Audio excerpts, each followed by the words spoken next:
What's up, YouTube? This is Too Raw for TV. So this video, I mean, I wasn't planned. I just see stuff, man, that just fucking irritates the shit out of me, y'all. Like, I'm tired of seeing these new age basketball journalists, I guess sports journalists in general, but in this instance, I'm focusing on basketball journalists who are obviously in their 20s and they have some semblance of basketball knowledge, but they say things that are meant to be educational.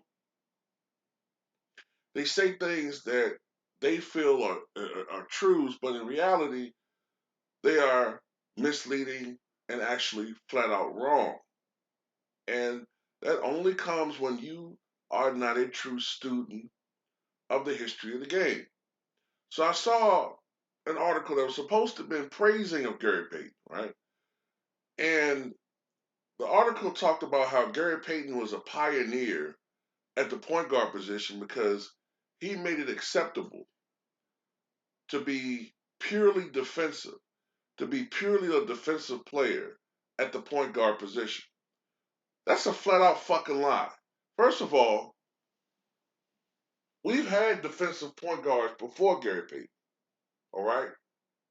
Um, Dennis Johnson, okay?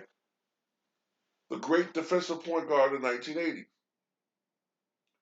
Go back to the 1970s, you had Slick Watts, 1976 all defensive first team, led the league in steals. Didn't have the longest career because of injuries, I'm not mistaken. But there's been some others. Secondly, Gary Payton worked hard on his offense to be a more complete player. Now, when he first came into the league, he was not a great offensive player. I think his rookie year, he averaged like 10 points a game or something like that. But Gary Payton worked on his game to the point where, for like I would say a 4-year stretch, 1999 to 2003, he was the highest scoring point guard in the NBA. Yes, Gary Payton from 1999 to 2003, more or less, was the highest scoring point guard in the NBA.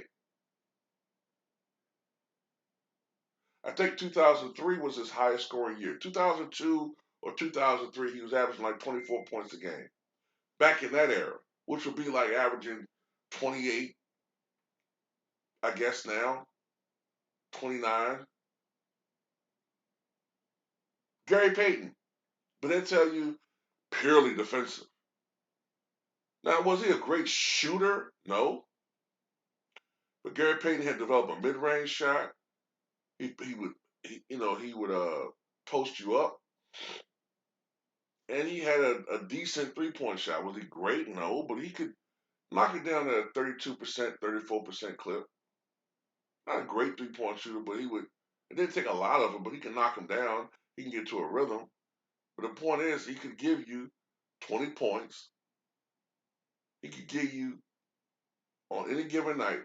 Gary Payton's prime numbers was somewhere around 20 points. He would give you maybe 3 rebounds. He'd give you 8 to 9 assists and 2+ steals per night, 2 to 3 steals per night. Excellent defense, exquisite defense. And that's why Gary Payton was considered one of the great point guards of the NBA when he retired. But it's like lately, he's been minimized to being just this great defender. When in reality, he worked his way into becoming an all around great point guard. And then people say, well, he was small. Wait a minute, man. So Gary Payton is small at 6'4", 180. But Chris Paul is nice at 6 feet, 180. He's nice, though. But Chris Paul's special, man. He's the point guard. I tell you, these motherfuckers are hypocrites, man. Everybody in Jordan's era is small, but magically in this era, they just, yeah, but he got skill, though. Man, fuck y'all.